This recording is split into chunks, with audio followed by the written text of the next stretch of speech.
Jessica était une jeune maman qui considérait sa belle-mère attentionnée comme acquise depuis trop longtemps. Un jour, son mari l'a surprise en train de crier sur sa mère en larmes. Le plan de David pour donner une leçon à sa femme fonctionnerait-il?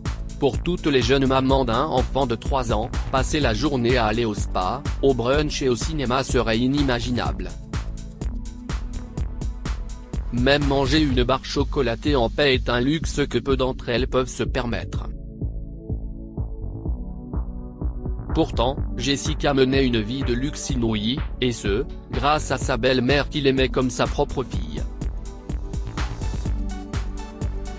Jessica avait une vie heureuse, ayant toujours obtenu tout ce qu'elle voulait. David, son mari aimant, était l'avocat le plus prospère de la ville. Après une décennie de dur labeur, il a enfin pu s'offrir une magnifique maison au bord du lac, 2 voitures de luxe et suffisamment d'économie pour donner à leur précieuse petite fille la meilleure éducation possible dans les années à venir. Jessica a également eu la chance d'avoir Olivia, la mère de David, dans sa vie, même si elle ne l'admettra jamais. En effet, la femme âgée au grand cœur avait emménagé le jour où elle avait appris qu'elle allait être grand-mère. Ne t'inquiète pas, Jess. Je serai là pour tout ce dont tu as besoin, chérie, dit Olivia en embrassant sa belle-fille et en tapotant doucement son ventre. Tout au long de la grossesse, Olivia s'est occupée seule de la maison, cuisinant, nettoyant et veillant à l'alimentation et à la santé de Jessica. C'était une période délicate pour la carrière de David, il était donc souvent absent pour affaires. Il était également absent le jour où Jessica a perdu les os, et Olivia s'est frayé un chemin au milieu des embouteillages jusqu'à l'hôpital, tandis que Jessica s'agrippait à son bras avec douleur. Olivia a attendu devant la salle de travail pendant 3 heures, priant pour la santé de sa belle-fille et de sa petite-fille. Rose, Olivia a choisi le nom de sa fleur préférée pour sa petite fille lorsqu'elle a tenu pour la première fois cet être fragile. C'était il y a plus de 3 ans. Et même si Jessica était maintenant en bonne santé et avait beaucoup de temps libre, Olivia s'est retrouvée à travailler tout aussi fort lorsqu'elle a emménagé dans la maison. Les 2 seules choses qui lui procuraient une véritable joie dans la maison étaient sa petite fille aux yeux clairs et le petit jardin de roses qu'elle avait construit de toutes pièces devant la maison. La femme de 67 ans a essayé d'ignorer la négligence et les excès de sa belle-fille autant qu'elle le pouvait.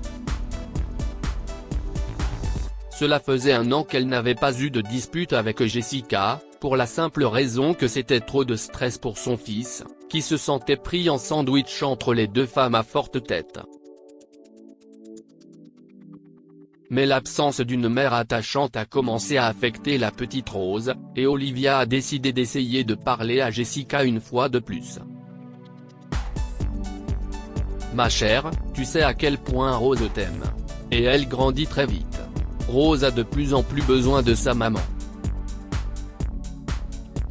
L'autre jour, elle a pleuré pendant 1 heure après ton départ pour une fête, et elle a refusé de manger jusqu'à ton retour. Quand tu n'es pas revenu avant minuit, la pauvre fille est allée se coucher, affamée. A expliqué Olivia à sa belle-fille. Jessica s'est assise sur le canapé en regardant ses ongles et a marmonné, on dirait que quelqu'un a échoué dans son rôle de grand-mère. Ces mots durs ont transpercé le cœur d'Olivia, qui s'est retrouvée sans voix. Cela aurait pu être la fin de la confrontation. Cependant, en regardant sa belle-mère ébranlée, Jessica n'a fait que s'échauffer, attendant de déchaîner sa colère sur la vieille dame. Ce soir-là, lorsque David rentra plus tôt de son travail, il trouva sa petite fille dans un coin du salon, l'air effrayé, des larmes coulant sur ses yeux. Il l'a prise dans ses bras, a essuyé ses larmes, et son cœur a été envahi par l'inquiétude. Qu'est-ce qui se passe ? Se demanda-t-il en entrant dans sa chambre. Si est alors qu'il a entendu sa femme dire quelque chose qui l'a choqué et mis en colère. Dégage, vieille peau. Tu ne feras jamais vraiment partie de cette famille. Surtout maintenant que tu ne peux même pas t'occuper de ta propre petite fille sans te plaindre. David était furieux, et son cœur s'est brisé lorsqu'il a trouvé sa mère recroquevillée dans un fauteuil à l'autre bout de la pièce, les yeux baissés, les larmes tombant sur sa vieille robe délavée. Si est assez, hurla David, pointant son doigt vers Jessica. Comment oses-tu me crier dessus ? A répondu Jessica. Comment oses-tu parler à ma mère comme ça ? Qui t'a donné le droit de lui faire honte alors qu'elle est la seule à s'occuper de la maison et de notre enfant ? Comment oses-tu élever la voix après avoir dépensé tout mon argent dans des fêtes, des vêtements et des journées au spa au détriment de ta présence auprès de ton enfant ? Cria David. David a compris que crier ne suffirait pas. Il savait que Jessica venait d'un milieu aisé et qu'elle devait apprendre la valeur de l'argent et de la famille. Pour ce faire, il a vidé son sac à main de tout l'argent et des cartes de crédit qu'elle lui avait pris. Maintenant, dit-il avec colère, si tu veux continuer à vivre cette vie de luxe, tu vas devoir la gagner et la payer toi-même. Fini l'argent de poche de ton crédule de mari. Et plus de services de babysitting gratuits de la part de ta belle-mère. Fais-le toi-même. Tout ça. Jessica était trop en colère pour s'excuser, elle a donc trouvé un emploi dans une boutique du centre commercial dès le lendemain.